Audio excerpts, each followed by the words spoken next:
Hello everyone, Assalamu alaikum. How are you all? I hope you are well. Welcome back to my channel in this new video. Today's video, how to add face cover in Microsoft Word. So let's start.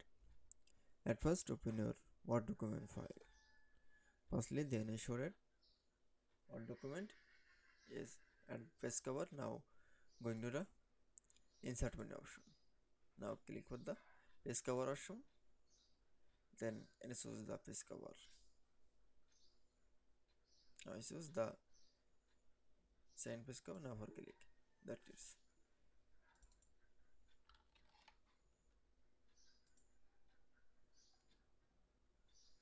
Now select from the all text option. Now click for the copy.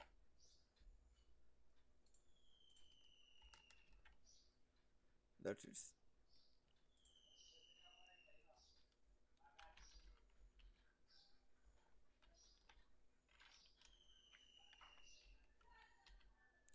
Now type from the text.